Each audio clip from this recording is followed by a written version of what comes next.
I'm waiting on my friend Jay-Z to be able to help me with that one. It's in his hands. I'm waiting for the smoke to come out. So. I would say, I've ever since I've been dating Taylor, life has been fun. It's been exciting. Obviously, a lot more eyes, and I accept that. But it's just. The Kelce-Swift story just added a few new twists. First up, Travis Kelce is fresh off joking with reporters in Brazil about his engagement, football, and those never-ending retirement rumors. I got one more ring from it. I would say 2 if we're counting the first Super Bowl. And while he's busy cracking jokes, Taylor may have been secretly plotting wedding renovations for months.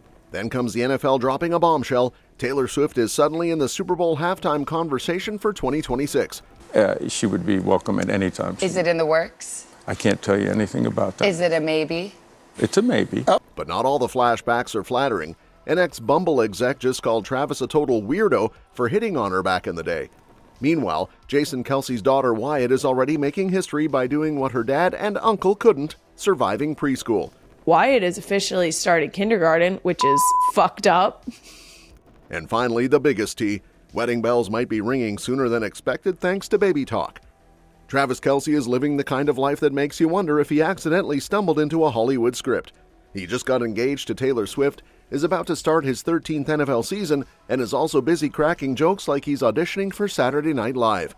Basically, it's Kelce's world right now, and the rest of us are just trying to keep up.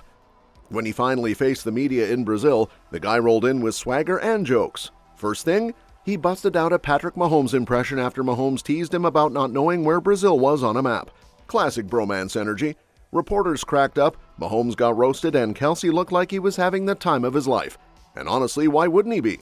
Oh man, it was crazy. It was a lot of fun seeing all the fans there.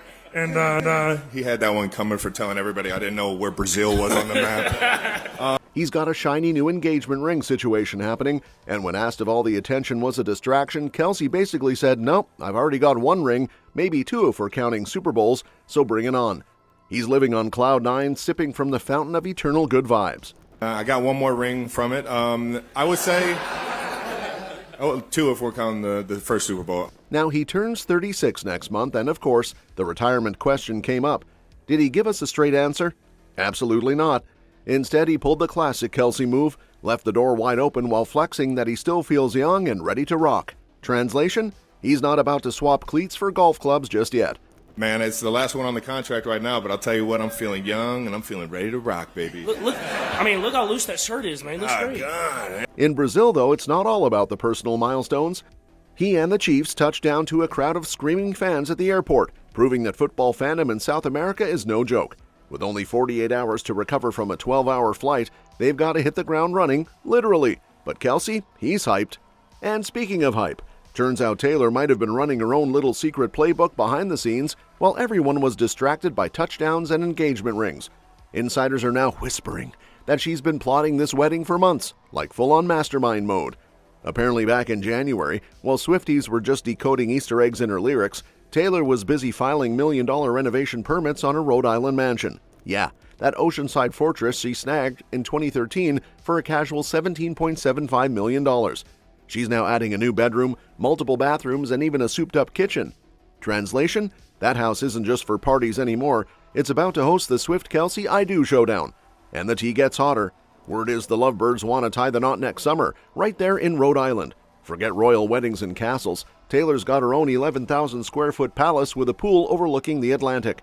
This place has already been the site of her infamous Taymerica parties, where stars like Blake Lively and Gigi Hadid once frolicked on the lawn like it was summer camp for the rich and famous. But those days of wild celebrity slip and slide seems retired. Now it's all about nesting and family planning. One source even spilled that Taylor's in a hurry to start having kids. And if you thought this would be some flashy 500-guest circus with firework finales, nope. Apparently the plan is for a small, private, almost chill vibe wedding. Think less Met Gala, more cozy backyard glam. Her inner circle is totally on board with Kelce, too. One friend said they knew he was the one from their second date when he pulled a smooth move, ditching the security guard and opening the car door himself. Sounds like basic manners, but compared to Joe Alwyn allegedly sprinting into cars like it was a 100-meter dash and leaving Taylor to fend for herself, yeah, Kelce instantly won hearts. So while Rhode Island might be getting its own star-studded wedding, the NFL could be cooking up an even bigger stage for Taylor. And yes, we're talking about the Super Bowl halftime show. The rumor mill went into overdrive the second Roger Goodell dropped a little hint on TV that the league would basically roll out a red carpet the size of Texas if Taylor said yes. He didn't confirm it, of course, because NFL commissioners love to play coy, but he definitely cracked the door open just enough for Swifties to lose their collective minds.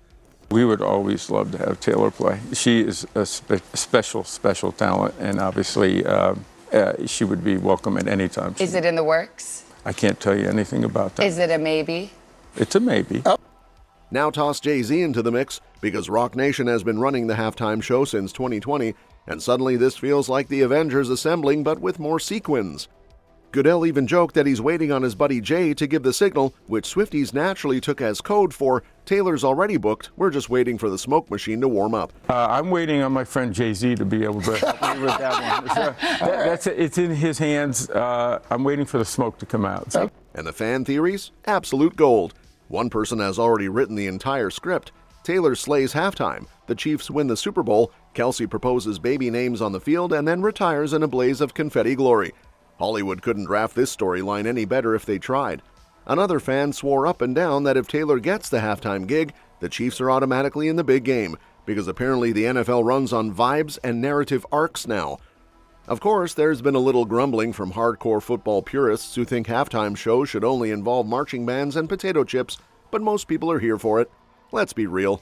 The NFL has done some halftime duds over the years, and dropping Taylor Swift in the middle of America's biggest TV event is basically cheat code entertainment. And speaking of cheat code entertainment, Kelce's past is now popping up like an old Facebook memory you wish you could delete. A former Bumble exec has come out swinging with a story that basically paints Travis as the awkward guy at the bar who thinks he's James Bond but is really giving off more lost tourists with Wi-Fi problems. She remembered him rolling up with an entourage, trying to hit on her, and her first thought was, who is this dude and why does he think he's so swaggy? Ouch. According to her, Kelce got palmed off faster than a bad Tinder date. And honestly, it tracks. Because long before Taylor Swift turned his life into a fairy tale, Kelce's dating history was, let's just say, messier than the Chiefs' locker room after a playoff win. Swifties may write their heartbreaks into Grammy-winning songs, but Travis's love life used to make headlines for all the wrong reasons. Case in point, his much-discussed fling with Maya Benbury. The two met back in 2016 on Catching Kelce. Yes, that dating reality show where women basically auditioned to be his girlfriend. Reality TV romance? Yeah, that aged about as well as milk. By 2017, it was over, and Maya accused him of cheating, which made for some less than flattering press clippings. But here's the plot twist. All that messy baggage is in the rear view now, because Travis and Taylor are firmly in their happily ever after era. The engagement news practically broke the internet last week. Meanwhile, the Kelce family's next headline stealer isn't Travis or Taylor. It's a 5-year-old with more composure than both her dad and uncle combined. Yep, Jason Kelce's daughter Wyatt is making history by simply not getting kicked out of preschool. Sounds basic, right? But considering Jason and Travis both got booted from preschool back in their day, this is basically the Kelce version of winning a Super Bowl at age 5. Her mom Kylie spilled the tea on her podcast, laughing at how Wyatt pulled off what the two NFL legends couldn't. Jason once got the boot for a lunchtime spork duel gone wrong, because apparently stabbing your buddy in the forehead isn't great playground etiquette. Meanwhile, Travis managed to turn a friendly game of checkers into WWE, chucking a chair at a teacher after refusing to share. The man's competitive streak clearly started early. Winner stays on, even in preschool. Kylie joked that in their household, the score is now 1 for 4, since she's betting little Elliot will also stay on track, but Bennett, not so much. She's already predicting phone calls about diabolical behavior from that one. Honestly, if Benny's anything like her uncles, the teacher better start bubble wrapping the classroom furniture now.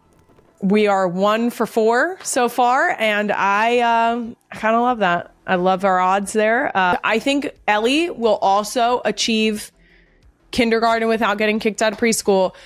Can't say the same for Benny. She is the ringer, and I just don't have faith that she will not do something diabolical. But here's the kicker.